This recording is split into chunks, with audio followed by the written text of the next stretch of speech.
Hey, business owners. I have the pleasure of having Christopher Thé with us today, and I'm going to interview him. Christopher Thé, as you will know, was the founder of Black Star Pastry. Christopher, big welcome. Hello, it's good to talk to you again. I spoke at a couple of disruption events a few years back, and a lot's happened since then. So it's good to catch up and let you know what's happened since then.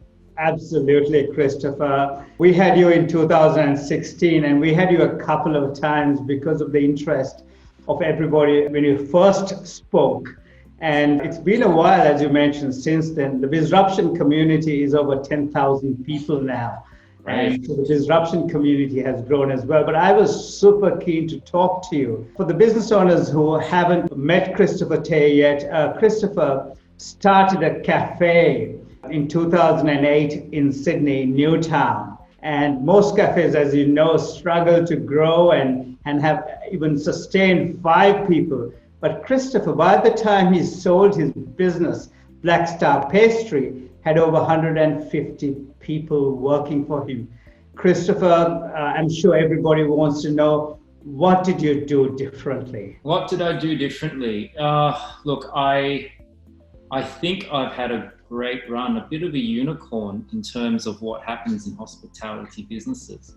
And if I have to think about what were the key elements that made Black Star successful, I think most of all, it does come down to what I call product market fit. This is what I've been talking about for a while.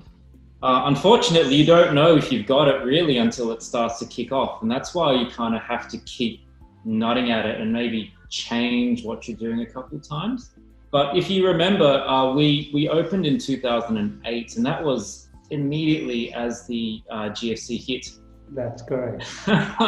So not too dissimilar from now. I was a little bit scared that it would be the end of the business right at the beginning, but actually, as it turned out, what we were offering was exactly what the market wanted. And it was a shift away from fine dining and expensive meals and indulgence and moving towards something more authentic, still quality, but more homely. And that was spurred on by the uncertainty of the GFC. I think our timing was great, even though I think a lot of it was just good luck. Fantastic, Chris. As you correctly said, during GFC, so many businesses closed down and so many people lost their jobs. And right now we're having the same experience. So as you know, so many cafes are closed. I'm sure cafe owners and anybody in the catering business must be feeling the pinch right now. So many people have lost jobs. What messages do you have for people experiencing what they are experiencing now? Oh, look, my heart goes out to you guys. I am so fortunate that I seem to have got out of my business right at the time I should have. I didn't know that at the time, and who can predict something like this?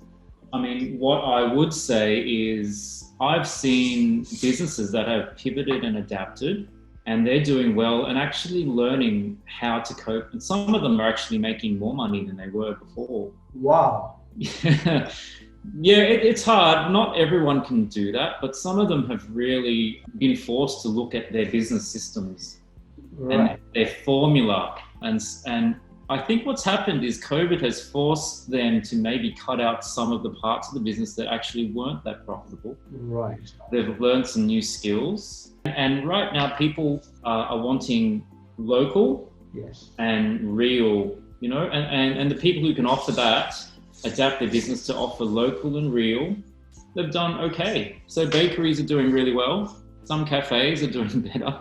Yeah. Fantastic. And that's really, you really make 2 valuable points. One is local and the other is real. I was talking to a cafe close by. I live in Des Moines, and there's a little cafe. I don't go there regularly, but I was walking past there and I met the business owner. I said, "How is business?" I asked out of concern. And he, with a smile, said, "Do you know, our business has got better." I said, how did that happen? He said, there are more people working from home. So the people, so I have more traffic now, although I have to maintain the social distancing. So that was one of them. And there was another business, I don't know whether you heard of them, there are a small business called Bespoke Catering. They did corporate event catering, and they did catering for high-end events, special occasions like 25th anniversary, 40th birthdays, 50th birthdays for these high-end clients. As you can imagine, that market got decimated. This guy, his name's Fabio Funai. What Fabio did was he still realized somebody who's having a 50th birthday, a 25th anniversary, they still want to have a special day with their family. They might not have lots of friends, they still want to have a special day. So he started providing home dining experiences and home delivered meals, daily home meals. And his business, he told me, the first email he sent to his client base, the first email, just one email, within hours he had got multiple orders. And that whole week he got many orders because he understood the psyche of the market, because he spoke to his customer. And you use this word, and I still remember you using it, this concept at Disruption, product market fit. And it's something a lot of people don't spend a lot of time at, trying to find that out. And you said that's something you had to do, and no doubt the business owners who are doing better at this time are doing that. I think right now, the idea of that product market fit, the market has really shifted very quickly to a need for essential services. So even if you have a business that was on, say, working with celebratory events, if you can shift that to something that's much more essential, then there are people out there who will buy your things. Thank you, Chris. Chris, I'd like you to share with us, what were your proudest achievements when you ran Black Star Pastry? What were you proudest about in those years you ran it? Well, personally, I was the most proud of looking at it was almost like a nation that you built full of people. I really enjoyed working with people.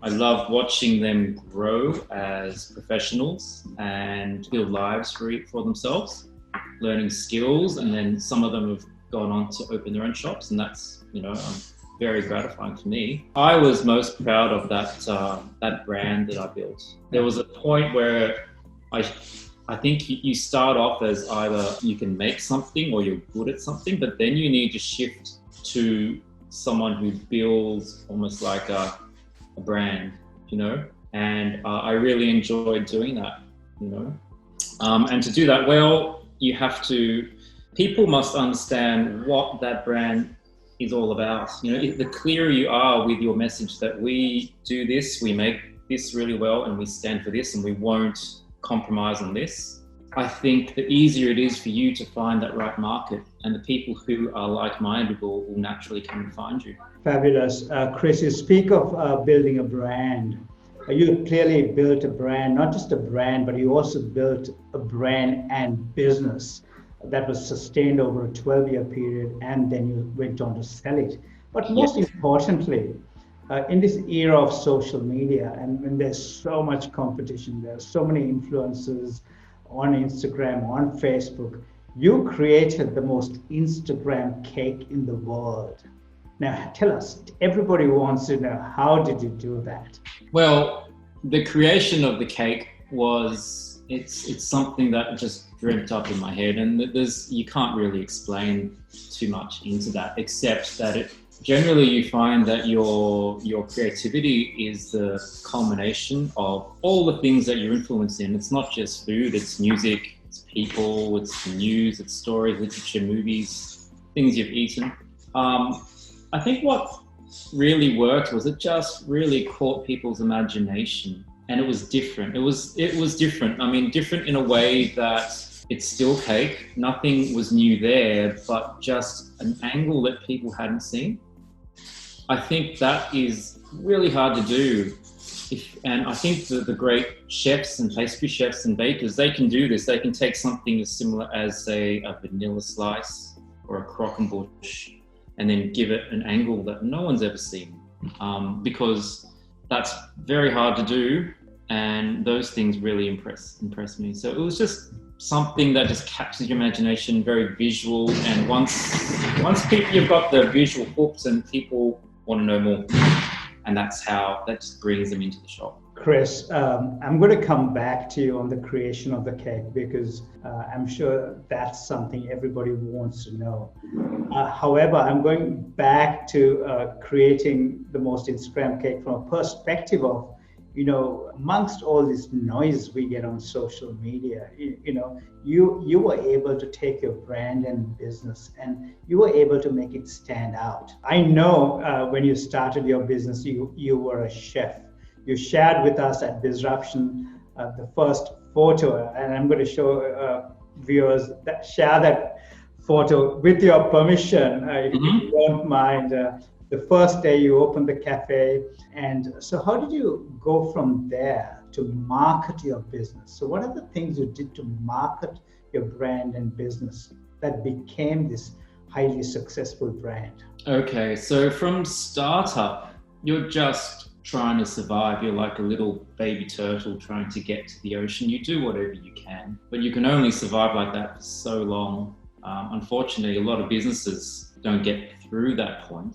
Ultimately, you do need to then become like a mature, grown-up business and start thinking about these very important things like marketing. Now let me think. Look, most of our marketing was very much driven by Instagram, social media. And so the way I approached it really was that I didn't like to pay too much attention to what other people were doing. Even I get mofo when I see the wonderful work that other pastry chefs do. I don't like what it does to my brain. So I stay very kind of focused, and I stay focused on doing interesting things, creating interesting content, things that I like with value, and not so much trying to do novelty, flippery colors, all those things. So I think the key is to remain interesting, and that actually takes a lot of effort. But the good way of doing that is it's really when you can actually get yourself out of your business and then start to look around what other people are doing and find new interests. I mean, the world's such an interesting place. So many things to get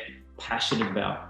So right now, for example, we're all locked down. I'm perfecting my baking, getting really interested in that, doing a little bit of growing in the garden. So yeah, look, there are things out there to remain interesting. So that's kind of where you need to be. You need to be this constant creator of just interesting things. So Chris, I'm going to take a slight different take here. One of the things I remember you saying in 2016 was that when you started your business, you said, I realized I had to stop being the chef. And yes. I had to learn new skills, but yes. I also had to learn to trust others. Yes. Who could do things better than us. Would you mind running us through that thinking, please? Okay, well, I came from the typical classic angry chef background where you got yelled at, and it was very much like a military operation. Now that culture is no longer valid or relevant, but being brought up like that, you tend to want to keep all the skills and do things yourself, because in your head you think that if I don't do it myself, then it won't be as good, or they might not do it properly. But there is a point where you understand you're only one person, and then you need to really grow people, and that's the term I would use, grow them to be just as good as you, and that allows you to then really build up your momentum. So I saw the teams that we ran, like, for example, what would they be? They're like orchestras, And if you start with beginners in year one, really, you don't see the fruits until year 4. You know what I mean? Yes. But if you're not continually bringing people through, then at some point you're left with no one to keep your orchestra going. You have gaps. Yes. Continuously bringing people, growing people. So what does it take to grow people, and what's the secret behind this? Because it's not an easy task, is it? No. So the hard part they say about teaching is that it forces you to really know the work yourself hard. So in a way, you need to systematize all the processes in your business, and that's breaking them down into what's important and what's not important, and then teaching that. And then you'll find that people will pick up what taught you 10 years to learn in like 1 month. That's the kind of thing. It feels like you're giving too much, but without doing that, then you're slowing yourself down, because these people actually have to work with their hands like you work with your hands. They need to see problems and create solutions the same way that you would. Absolutely. Yeah, so without that, it's like people always say, I wish I could clone myself. Well, that's never going to happen. So the best next thing is to really grow people. Unfortunately, they will grow, and some of them will do better than yourself. But this is the game. Chris, now there is a school of thought amongst business owners who say, what's the point in investing in training people, because they're going to leave you anyway, right? And how were you able to conquer that type of thinking? Well, it's a very difficult balance. It's an extremely difficult balance between being systematic and corporate on one hand, and then being human on the other hand. And I think a lot of businesses get it wrong. They're just very corporate, and so they make a job description and they're trying to find people to fit into this job description. As you know, no one ever is 100% perfect for that job description. You have to have an element of seeing the person, their strengths, their weaknesses. They're going to make some mistakes and say things that you're not happy with, but we never kind of treated people as disposable. So we would grow them, continue. And for me, I found that having loyalty was the key. Yeah, from me to them and from them to back was very correct. And loyalty is a two-way thing, isn't it? You can't expect loyalty if you don't give loyalty. Yeah. You make a really good point there. So again, with building your business here, with marketing and you need to get that right type of knowledge, because you're a chef, so marketing is such an important part of running a business, as we all know. And that's an area most businesses really struggle, because especially they say digital marketing is so difficult. And as we all know, there's no digital marketing, it's marketing in this digital world. How did you go about getting that knowledge and expertise that you needed to have yourself, but also get others? We did everything very organically. We never paid a PR company to do this for us. Mm-hmm. We found that within our ranks, we had people that were excellent at it, and they rose to the challenge and started to do that for us. And from them, I actually learned a lot of the skill as well. If we don't have those people, then maybe you might need to approach some marketing companies to help you. And I would say also that if I'm in a city that I didn't grow up in, I definitely need to approach them, because I grew up in Sydney and I knew quite a lot of people, had a great network. We found that if we wanted to spread the word about anything, we could get that done just by going through our networks. Which is why, this is why building bridges, communicating, reaching out to other businesses, and always maintaining great business relationships, never burning bridges, is very important. Thank you. Some really wise words there, because, the biggest issue, there was a seminar conducted by an organization recently, and during that seminar, not us, by the way, we run quite a few seminars ourselves, the question was asked, what's the biggest issue that business owners have? And there were all business owners there. And there was finance, there was a whole list of stuff. And they said marketing was the number one issue. So again, I think you probably intuitively knew what to do, which is great. And you also probably had the right support to create what you have created, building that brand, creating the most Instagrammable cake in the world. And these are huge achievements that are not usually innate in any business. But more importantly, Chris, for any business, there is a turning point. What was your turning point for Black Star Pastry? We started to grow very quickly when that strawberry watermelon cake really became the thing that we were known for. It was just another one of the cakes that we sold. So we never put it forward as our signature. And I think that happens mostly. Signatures let themselves be known. Right. There was just a point where this momentum just started. So it's hard to manufacture that. Generally, it's a product of having something that you really like to make and its quality and people really want, and the two meeting up, you know. Absolutely. For us, it was Asian students, Asian tourists. And again, it was just driven by this curiosity about the look of that watermelon. And that's the key to food photography and visuals is, I mean, it's one of those things where you can look at something and your brain can kind of taste it. Yes. Won't be quite satisfied until it really tastes it. Absolutely. Chris, you make a few really good points here. You know, when you created that watermelon cake, that was, as you mentioned, it really took off. But it wasn't the only cake you created. You made so many other cakes, but all these cakes were stuff that you really, not stuff, products that you loved making, and you probably loved eating them as well. And you didn't create that as a signature product, but you created it as an important product, and then that took off. Yes. Correct? Yes.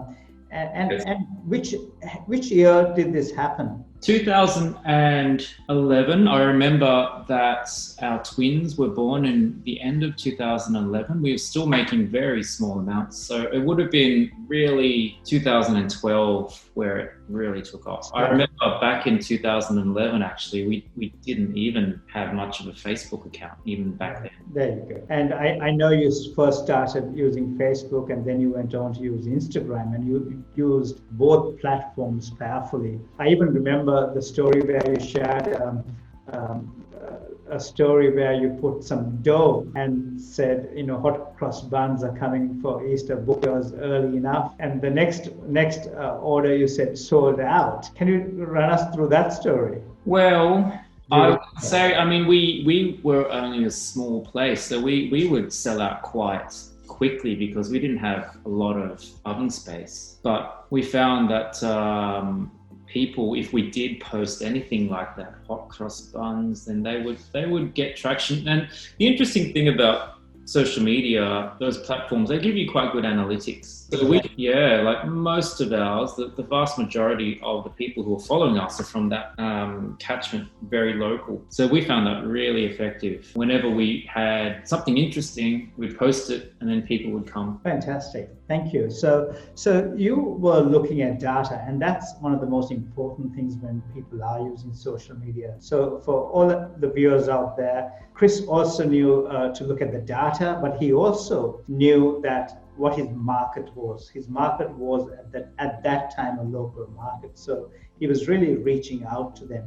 Within this market, Chris, were there any ideal customers that you focused on? Well, I was cooking the dishes that I loved to cook for myself while I was learning to cook in restaurants. I was cooking for, people who appreciated good food. Eventually that shifted to a lot of the Asian palate crowd. Right. But ultimately, I never then turned and said, I'm going to cook for them and to their likings. It always had to be, you know what I'm trying to say, Dinesh? I created them according to my palate. That's correct. And if they liked it, then they would come. Absolutely. I think a lot of, there's a big danger when you do get like a market that starts to take over what you're doing, that you start to pander to them, and you can kind of lose your soul that way. Absolutely. So look, this is such an important part of business, Chris, what you just told us. What you really did was you stuck to your core competence. You stuck to what you really love doing. Yes. And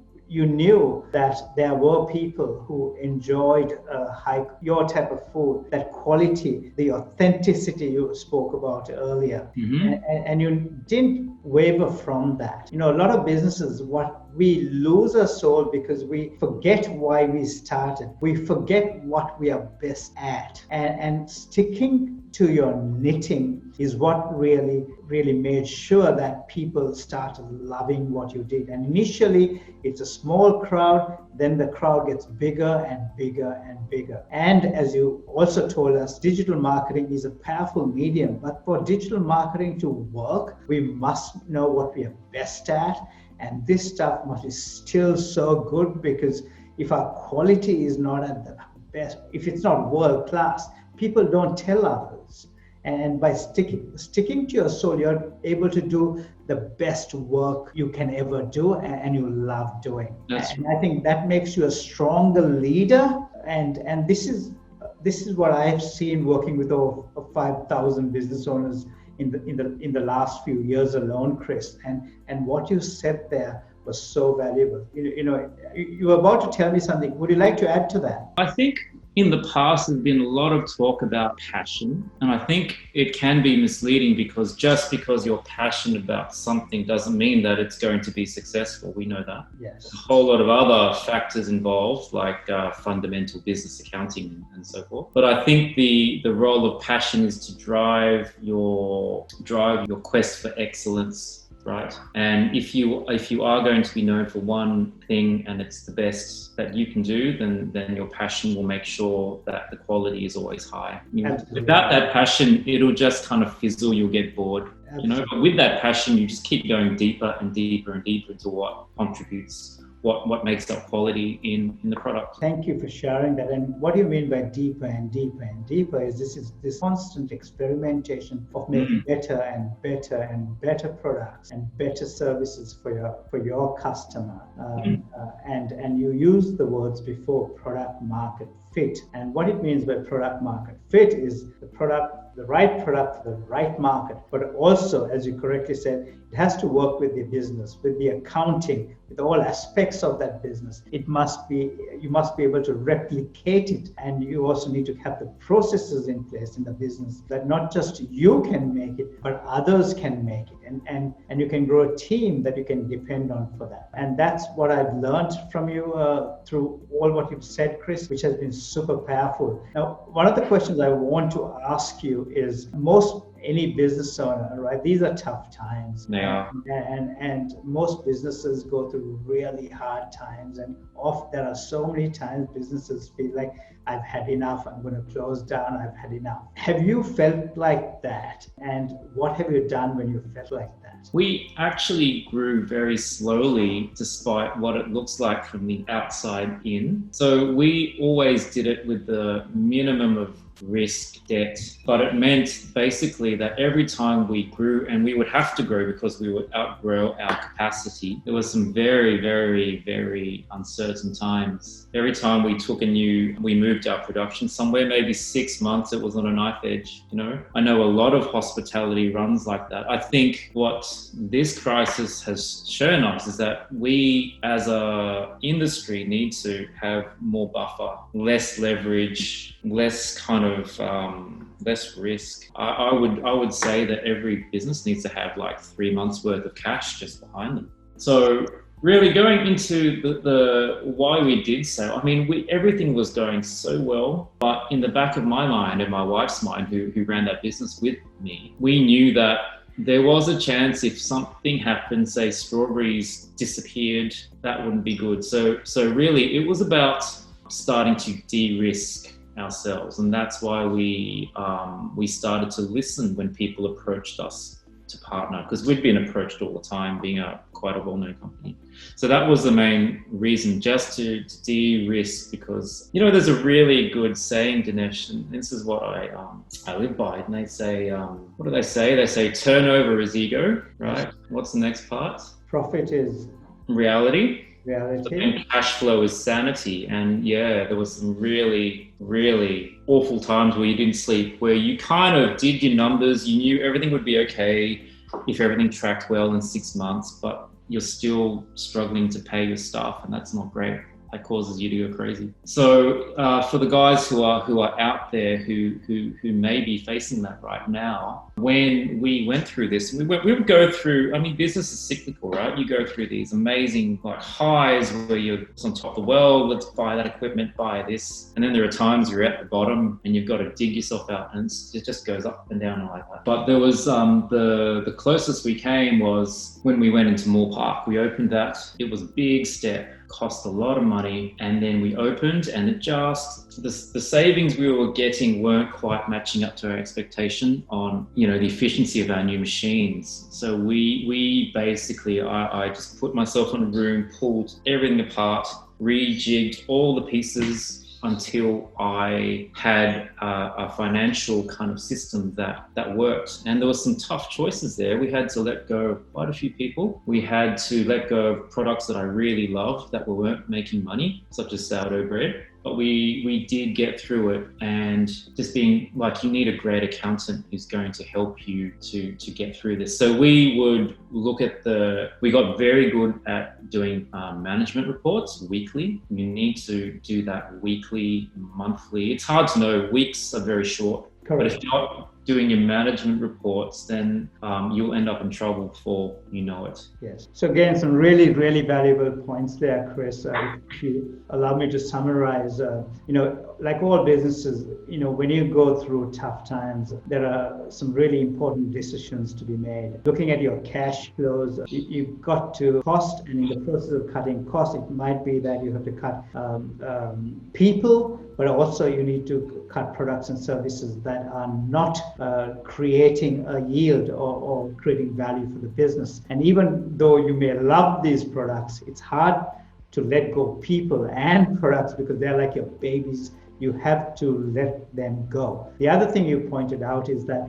the value of having the right information and looking at the information to make decisions. And if you need to get the right expertise, you must get that expertise, because once you get the right expertise, you know what to look for, and you have the data to make decisions, and you're looking at it on a regular basis. That's a very important thing to do to come out of it from the other side. Chris, you've shared some really some unbelievable insights, and I'm so thankful to you. I'm sure all our community will be absolutely grateful for your time and for you sharing these nuggets of information. Chris, what are the 3 things you would like to leave us with before we finish this interview?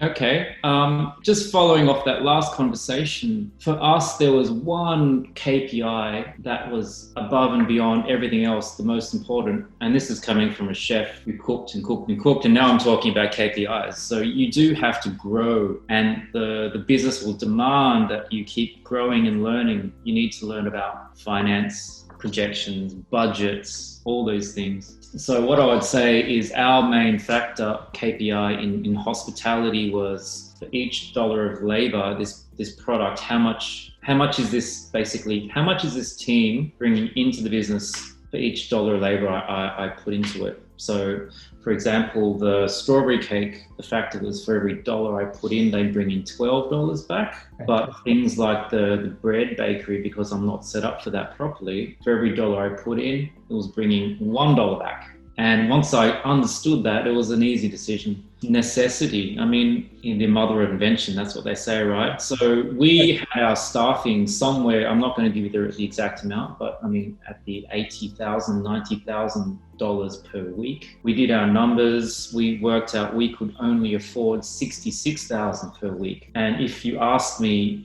like 6 months before, can you drop that instantly and get the same amount of food, I would have said no way. But when you are forced to, it forces you to pull it all apart and do it, find efficiencies. So look, sometimes you have to do that. The last thing I want to say is that we talk about a tipping point, and this is something that I've been thinking about a lot, a tipping point. And when you think about a tipping point, you think about it halfway up the mountain, right? Yes. We often talk about business as a mountain that you climb trying to get to the top. or a marathon that you run day by day and it just doesn't stop. But I think what I've come to realize that when you do see success, the tipping point is much further back than you actually think. And this is because as you don't have to have all the solutions now for your big goal. Basically, the momentum builds and you say, well, I want to learn how to do this little thing. You learn that, and then the learnings from that give you the momentum to take on bigger and bigger challenges. For example, the analogy I give is like, have you ever done a Sudoku? I haven't, so I can't relate to it that much, but I have heard of it. Okay, so when you start off, it's just a blank cross with just a few little hints and you go, how on earth can I solve this? But there is a point where one solution leads to the next and suddenly everything just starts running downhill. Absolutely. So you don't need to have every solution now, because one problem, finding the solution to that will lead to the next, and you just find this momentum. The tipping point is actually much earlier than they think, and then it all travels downhill. Unbelievable. And I bet what you meant by going downhill is that you get sudden not downhill into momentum. Yeah. Sudden burst of momentum, and it comes sometimes faster than you think, right? And for some businesses, it might be even a bit longer than they expect, because sometimes, depending on who you are, you might be a bit more optimistic and some others are a bit more pessimistic, right? Yes. However, as you correctly said, you don't need to have all the answers. You might have a strong vision, which is a big vision, but as you're going through, as Chris, what you're saying is that you keep learning and learning and learning, and one solution leads to another. And that has been my experience, Chris, when I've worked with big corporations, helping businesses to turn around, Aussie public listed companies, some of them were global businesses, small businesses, medium-sized businesses, and every one of them, my experience has been that. And sometimes you're looking for this tipping point, and you think, oh my goodness, it's taking forever. And sometimes when you're heading towards that tipping point, everybody else, even your team, is getting frustrated. But I think it is important for you to persevere through, because once you hit that and you get momentum, there's nothing stopping you. That's right. That's something I learned, again, that has been reinforced by you, Chris. But I can talk to you forever, because the wisdom that comes through running a business and scaling the cafe to the heights you did has been amazing. And for you to have the wisdom of finding the right time to sell it just before a global pandemic. I don't know how you made that decision along with your wife, but it always feels like the time's not quite right to sell, I suppose. I mean, you never know what's going to happen. So I mean, so often if you try and sell, you look for the signs and then you sell, then it's often too late, That's amazing. And when did you sell? I took on a partner in 2018. And then I intended to work with them to grow this company into a global company. And at that point, I realized I didn't, for one, have the capital, and second, that wasn't really what I wanted to do. I couldn't really go to Melbourne for 2 weeks without missing my family deeply. So I needed a partner. And then unfortunately, I just found once you are your own boss, it's very hard not to be. So I decided to leave last year and just take some time out and then build a new path for myself. Congratulations, Chris. It's been fabulous speaking with you. It was great having you at Disruption. Everybody learned a lot from you at that time, and I'm sure everybody watching this will continue to learn a lot. Yes. Again, thank you so much. It's been great having you, Chris. Yeah, look, you just need to survive, get through this, and then look, there's opportunities at the end of this dark time. You need to be carefully looking for the changes in that product market fit. The market's changing. We need certainty. We want real. Thank you, Chris. Wise words again. Really appreciate you taking the time to spend with us and speak to our community. I would love to interview you again, Chris. So appreciate whenever you have the time. Sure, maybe in person. You never know. Absolutely, would love that, and that would be fabulous. Thank you so much. Okay, thanks. Bye-bye. Bye-bye.